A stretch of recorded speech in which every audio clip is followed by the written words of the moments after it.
Olá, galera aqui do Supremo TV. Vamos para mais uma aula de legislação penal especial comigo, Paulo Somariva. E nessa aula, nesse bloco, nós vamos falar da nova lei do abuso de autoridade.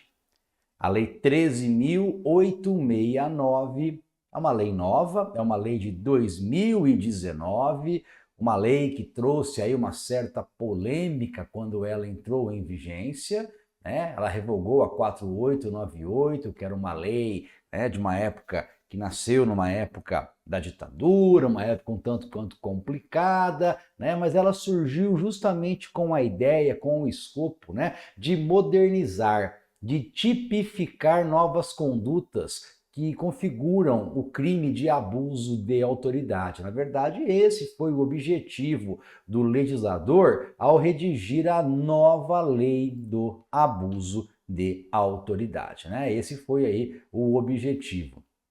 A lei de abuso da autoridade, ela dispõe sobre várias condutas, né, que são características de crime de abuso de autoridade, condutas essas definidas por agentes públicos, né, servidores públicos ou não, mas agentes que, no exercício das suas funções ou a pretexto de exercê-las, abusa do poder que o Estado lhe confia, né, que o Estado lhe atribui.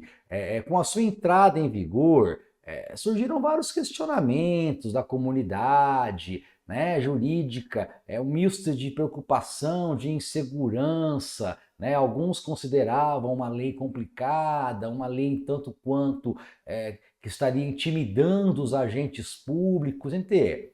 Vamos lá, né? Vamos fazer aqui uma análise. O importante é que nós saímos da 4898, que era uma lei de 65, com tipos penais altamente abertos, e agora nós temos a 13.869 de 2019, né? Que fica aí muito ligada à atuação dos agentes estatais, tá? Quero começar, gente, falando do procedimento desta lei. Aliás, vamos começar do final.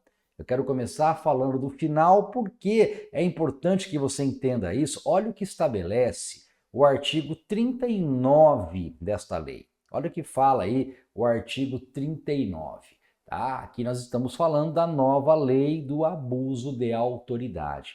E o artigo 39 coloca para a gente assim, ó, aplicam-se ao processo e ao julgamento dos delitos previstos nesta lei, no que couber as disposições do Decreto-Lei 3689 de outubro de 1941, de 3 de outubro de 1941, e também da Lei 9.099 de 95. Ou seja, o que nós temos aqui de importante já, essa informação importante? Não há um procedimento especial na lei do abuso de autoridade, a nova.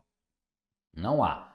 Nós vamos aplicar as regras gerais do Código de Processo Penal, rito sumário, rito ordinário e o rito sumaríssimo, quando existir ali, né, situações em que seja possível falar nessa hipótese e, inclusive, né, a suspensão consta do processo, que tem previsão na Lei 9.099 de 95. Então, aos crimes de abuso de autoridade, eu aplico a regra geral do Código de Processo Penal da Lei 9.099 de 95, isso por expressa previsão na lei, tá? Por uma expressa previsão na lei. Bom, vamos lá, gente. O que essa lei ela modificou, né? O que ela revogou? Quais foram as alterações importantes, né? Então, algumas informações que eu acho legal a gente falar com relação à nova lei, né? A Lei 13.869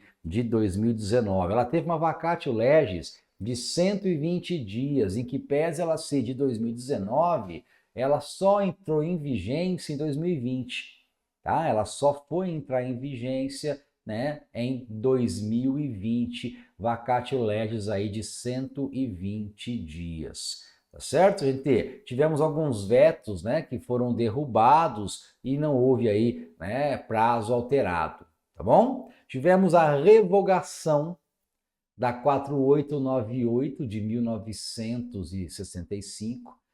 Tivemos a revogação da majorante da violação de domicílio por funcionário público e também do delito de abuso de poder. Então foram revogados os artigos 150, parágrafo 2º e o 350 do Código Penal, tá? Gente, essa lei traz para a gente 23 infrações penais e uma alteração no Estatuto da OAB. Tá? Nós tivemos ali uma alteração também no Estatuto da OAB, na Lei 8.906 de 94, que foi incluído um crime ali, o artigo 7A, né? O 7B do Estatuto da OAB, da Lei 8.906 de 94, incluiu ali um tipo penal. Nós temos um crime também incluído agora, né, no Estatuto da OAB pela Lei de Abuso de Autoridade. E dessas 24 infrações penais, a gente tem 23 na lei, mais a inclusão no Estatuto, 11 são infrações penais de menor potencial ofensivo. 11 aplica-se, então, a Lei 9.099, por expressa previsão na Lei do Abuso, como nós já acabamos de ver, acabamos de falar. Beleza? Tivemos também uma alteração na Lei da Prisão Temporária, né? Tivemos aí uma alteração na Lei 7.960 de 89, né? O período de duração no mandato prisional, nós vamos falar isso já já. Tivemos também uma alteração na Lei da Interceptação Telefônica, na 9296 de 96, tá? A inserção no tipo penal da escuta ambiental, né? O tipo penal na escuta ambiental, como reserva absoluta de jurisdição a reclamar uma autorização judicial, tá? A reclamar uma autorização judicial, ok? Então tá lá a alteração da Lei da Interceptação Telefônica 9296 de 96. E tivemos aí uma alteração, né, do Estatuto da Criança e do Adolescente também, na Lei 8.069 de 90, que condiciona aí efeitos da condenação à reincidência para crimes do ECA praticados com abuso de autoridade, artigo 227-A. Então vejam vocês todas as alterações que a Lei do Abuso implementou em outras legislações. Eu acho legal colocar dessa maneira para vocês, beleza? Então vamos lá, gente. O que foi revogado? Revogou o artigo 40, o artigo 44 coloca, né? Revogaram-se aí a Lei 4898, revogação expressa, né? O parágrafo 2º do artigo 150, revogação expressa, e o artigo 350, revogação expressa do Código Penal, tá? O que nós tivemos de alterações? Vamos lá, gente. Vamos colocar aqui agora as alterações que nós tivemos. Ó. Alteração no Estatuto da Advocacia. Olha lá, né? O artigo 43 coloca que a Lei 8.906, de 4 de julho de 94, passa a vigorar acrescida, né, do seguinte texto lá do artigo 7º-B. E olha aí o crime que foi incluído no Estatuto da OAB. Olha que bom, hein? Vamos estudar isso, gente. Artigo 7º-B. Constitui crime violar direito ou prerrogativa de advogado. Constitui crime violar direito ou prerrogativa de advogado, previsto nos incisos 2, 3, 4 e 5 do caput do artigo 7º desta lei. Estamos falando aqui de Estatuto da Advocacia, né? Estamos falando aqui do Estatuto da Advocacia, pena detenção de 3 meses a 1 ano, né? Detenção de 3 meses a 1 ano. Tá aí, é o artigo 7º-B que foi incluído lá no Estatuto. Esse artigo 7º ele traz os direitos, né, as prerrogativas do advogado, e vai ser crime violar aí os incisos 2, 3, 4 e 5 depois, né? Fica aí a dica da leitura do Estatuto do Advogado. Que mais, gente? Que mais que nós tivemos de alteração? Alterou lá a lei da prisão temporária. Você estudou já isso, né? Quando você estudou processo penal, com certeza você já viu lá, né, a alteração que nós tivemos na lei 7960, na lei da prisão temporária. Criou-se lá, né, no artigo 2º, o parágrafo 4A, parágrafo 7º e o parágrafo 8º. Então tá lá, ó, o mandado de prisão conterá necessariamente o período de duração da prisão temporária estabelecido no caput deste artigo, bem como o dia em que o preso deverá ser libertado. Olha que foi introduzido aí na lei da prisão temporária, tem que constar aí todas essas informações.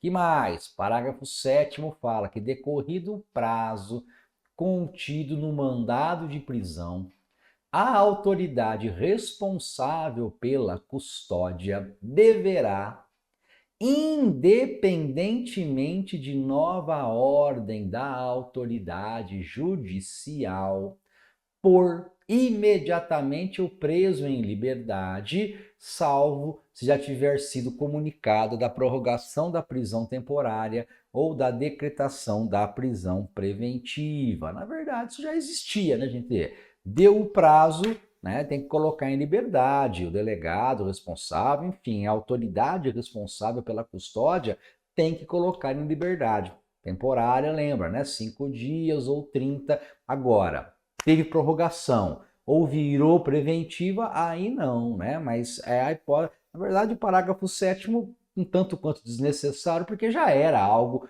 né, utilizado e realizado no dia a dia, tá? Mas vamos lá, olha o parágrafo 8º, inclui-se o dia do cumprimento do mandado de prisão no cômputo do prazo de prisão temporária, também algo um tanto quanto desnecessário, porque é prazo penal, né? Estamos falando de prazo penal, tem prisão. Não estamos aqui falando em prazo processual. Quando tem prisão, né? Obviamente, quando você tem uma prisão, você está falando de um prazo penal. E no prazo penal, conta o dia do começo. Então, se o cara foi preso na segunda-feira, às 11 horas da noite, eu conto a segunda-feira. Segunda, terça, quarta, quinta, sexta. Ele tem que sair na sexta-feira. Pode ser 11 horas da noite, pode ser 5 horas da manhã, enfim. Mas o prazo final dele é na sexta-feira. Tá? É isso que está falando o parágrafo 8º, também, bem tranquilo. Até porque, né, isso já era, né, já era também aplicado, né, já era o que se aplicava no dia a dia. Beleza? Então essas, gente, foram mudanças assim importantes, né? Foram mudanças que nós entendemos como importantes no aspecto de mostrar para vocês, né, as alterações que nós tivemos na prisão temporária, no estatuto da OAB, né, as revogações, né, as alterações que foram colocadas aí pela lei do abuso de autoridade, né, em outras legislações, beleza? E agora vamos começar então já a entrar de sola na lei do abuso, na lei 13.869 de 2019, que eu quero saber o seguinte: quem é a autoridade aqui para aplicar essa lei? É uma lei de abuso de autoridade, ok, mas quem que é essa autoridade que pode abusar aqui? A gente tem que tomar um pouquinho de cuidado.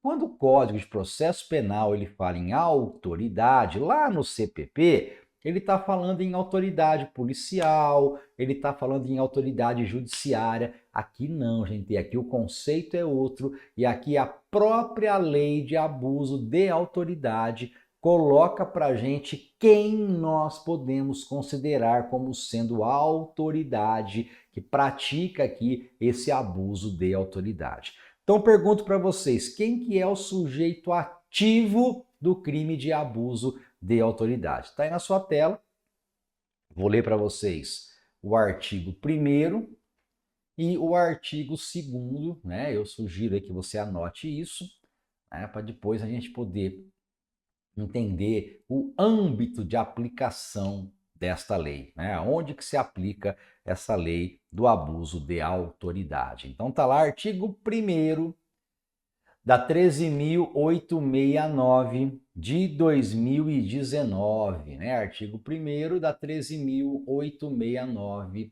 de 2019. Esta lei define os crimes de abuso de autoridade cometidos por agente público, olha lá, servidores ou não, que no exercício de suas funções, ou a pretexto de exercê-las, abuse do poder que lhe tenha sido atribuído. Abuse do poder que lhe tenha sido atribuído. É o que estabelece aí o artigo 1º, né, da lei do abuso de autoridade. E aí o importante para a gente, isso pode cair na prova, é o artigo 2º. Tá? O artigo 2º ele pode cair na prova, ele é importante. Olha o que fala o artigo 2º. É sujeito ativo do crime de abuso de autoridade. Então, quem é que pode ser o autor aqui do abuso? É só o delegado? É só o juiz? Não, não. Quem que pode ser sujeito ativo do crime de abuso de autoridade? Está lá, ó.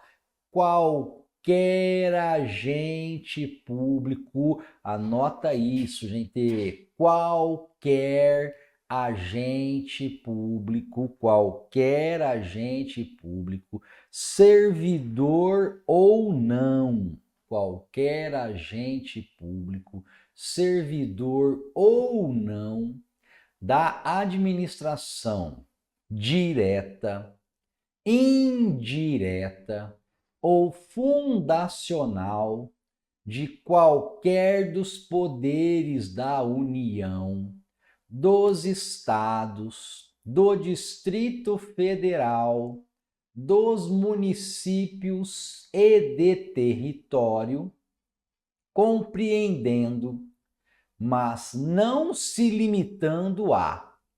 Então vamos lá, gente, olha a abrangência, né? Quem é que pode ser aí o sujeito ativo de um crime de abuso de autoridade? O artigo 2º amplo, né? O artigo 2º aí muito amplo, então tá lá, né? Qualquer agente público, seja servidor ou não, administração direta, indireta, fundacional, de qualquer dos poderes, União, Estado, DF, municípios e até territórios, né? Vai que cria território, a lei já está abrangendo até territórios. E aí fala, gente, servidores públicos e militares ou pessoas a eles equiparadas, né? Então, servidores públicos e militares e também aquelas pessoas que são contratadas, né, para exercer ali atividade pública, entra também, tá? Olha a abrangência, né, de quem pode ser o sujeito ativo do abuso de autoridade. Membros do poder legislativo, olha aí, membros do poder legislativo, tá? Membros do poder legislativo. 3. Membros do poder executivo, tá? Membros do poder executivo. Então tá aí, gente. Qualquer um, né, do poder executivo. A gente pode falar, né? Ah, pode entrar aqui a polícia? Pode entrar. A polícia é poder executivo também, né? Por que não? Então tá lá, membros do poder executivo. Membros do poder judiciário, né? Então, olha aí, abrangendo também o poder judiciário, membros do poder judiciário, membros do Ministério Público, tá? Membros do Ministério Público. E o inciso 6 completa membros dos tribunais ou conselhos de contas. Membros dos tribunais ou conselhos de contas. Tá? Então, todos esses servidores, todas essas pessoas podem ser encaixadas aí como sujeito ativo de um abuso de autoridade. Aí vem o parágrafo único e coloca assim, ó, reputa-se agente público para os efeitos desta lei todo aquele que exerce, ainda que transitoriamente ou sem remuneração, tá? Ou sem remuneração, por eleição, nomeação, designação, contratação ou qualquer outra forma de investidura ou vínculo, mandato, cargo, emprego ou função em órgão ou entidade abrangidos pelo caput desse artigo. Então, o parágrafo único veio e ampliou completamente esse conceito. O parágrafo único veio e falou, ó, é agente público, obviamente, tá? Que nós estamos falando para efeito desta lei, tá? Para efeito desta lei, tá bom? Estamos falando da lei de abuso de autoridade, só. Pessoa que for ali designada, que for contratada, né? Qualquer seja vínculo, investidura, tá? Para exercer aí emprego ou função nesses órgãos, tá? Nesses órgãos, em qualquer aí poder, em qualquer, né? Em qualquer dos poderes da União, dos estados, do Distrito Federal, dos municípios, dos territórios. Então, gente, percebam que esse artigo 2º ele é importante porque ele mostra quem é que pode, né, ser pego aqui por esta lei, né, qual que é a abrangência da lei do abuso de autoridade. Tá? Então, isso é muito importante, isso é muito válido, tá? Isso é muito válido. Esse artigo 2º a gente tem que aí, né, analisar com muita cautela porque ele é artigo que cai na prova, tá? Outro ponto, né, antes de eu entrar aqui nos crimes, nas condutas, vai ser uma coisa até mais tranquila, né, eu estou colocando aqui primeiro aqueles detalhes que podem ser objeto na prova, é a questão do dolo, tá? É a questão do dolo, é a questão do elemento subjetivo. Qual é o elemento subjetivo aqui, né, da 13.869 de 2019? Isso é um ponto importante porque nós vamos trabalhar aqui, gente, com o dolo específico, tá? Nós vamos trabalhar aqui com o dolo específico e depois nós vamos ver a questão que foi incluída na lei com relação à divergência na interpretação da lei ou na avaliação de fatos, de provas, enfim. O delegado, o juiz, que pode interpretar de uma maneira, o promotor. Então vejam que a lei coloca também aqui já uma excludente, né? Já coloca aqui também uma excludente. Vamos lá, vamos primeiro falar do dolo. Qual é o elemento subjetivo aqui? É o dolo específico. E eu posso tirar essa conclusão, gente, do parágrafo 1º do artigo 1º desta lei. Parágrafo 1º, artigo 1º desta lei. Olha lá, gente. As condutas descritas nesta lei, constituem crime de abuso de autoridade quando praticadas pelo agente, e aí vem lá o importante, ó, quando praticadas pelo agente com a finalidade específica de prejudicar outrem ou beneficiar a si mesmo ou a terceiro, ou ainda por mero capricho, tá? Ou ainda por mero capricho ou satisfação pessoal. Aí, gente, Tá aí o elemento subjetivo, tá aí o dolo específico importante. Não é qualquer dolo, não. O cara, para praticar o abuso de autoridade, olha que importante isso, gente. Para ele praticar o abuso de autoridade, ele tem que agir, tá? Ele tem que agir com a finalidade específica de prejudicar alguém ou de se auto-beneficiar, tá? Benefício próprio ou benefício de terceiro. Então vejam, olha as finalidades, a lei direciona quais são essas finalidades, ou por mero capricho, ou ainda por uma satisfação pessoal. Mas isso tem que ficar caracterizado para se falar em abuso de autoridade. Ou seja, gente, não existe abuso de autoridade culposo de jeito nenhum.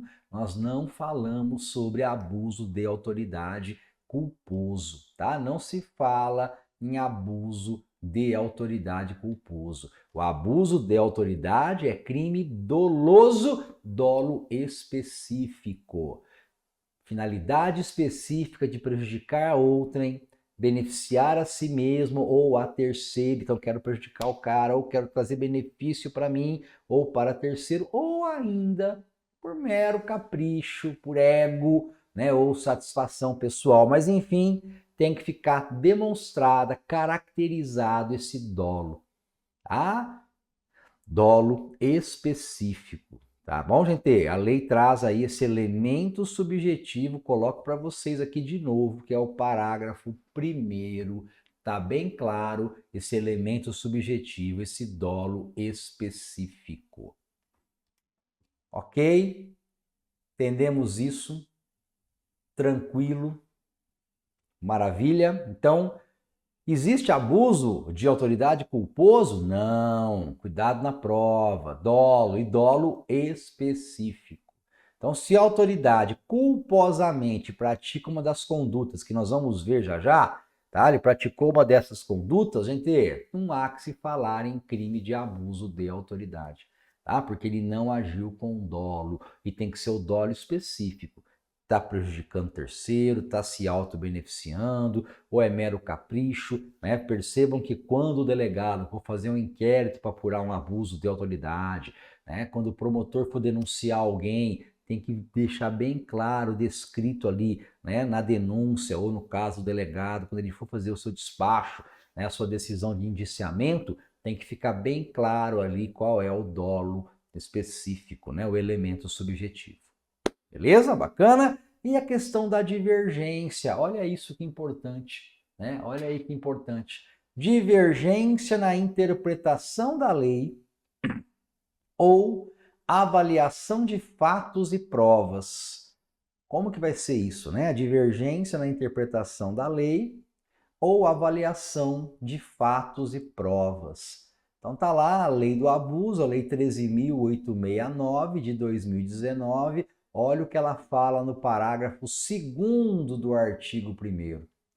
A divergência, olha lá, gente, a divergência na interpretação de lei ou na avaliação de fatos e provas não configura abuso de autoridade, salvo, né, teratologia e veda ilícito de hermenêutica. Óbvio, aqui eu estou falando, né, em questões fundamentadas, né? Então nós vamos fundamentar o entendimento, mas eu vou interpretar a lei desta maneira ou daquela, né? O que acontece muito até na prática jurídica, muitas vezes, né, o juiz ou o próprio delegado, ele interpreta a lei de uma maneira e daí ele fundamenta, por exemplo, a sua decisão de prisão em flagrante ou não prisão em flagrante, né? O juiz ele vai fundamentar a sua sentença condenatória, baseado, né,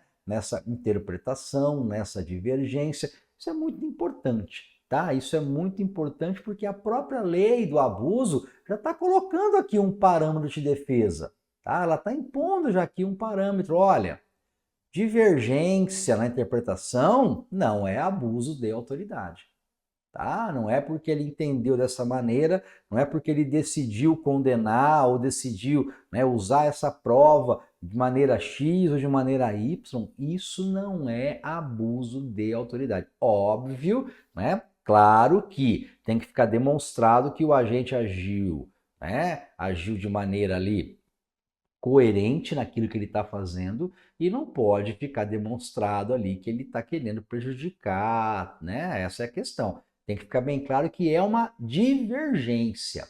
Divergência pode existir? Sem dúvida. A divergência na interpretação de uma lei, ela pode sim existir. Cada um pode interpretar de uma maneira. Nós temos jurisprudências, temos julgados, né? Que isso vai mudando com o passar do tempo. E quem faz isso?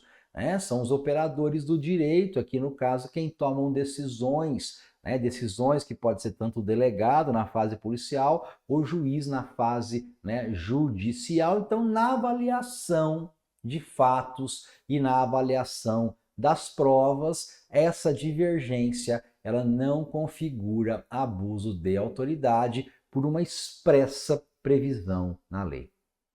Tá claro? Maravilha, beleza?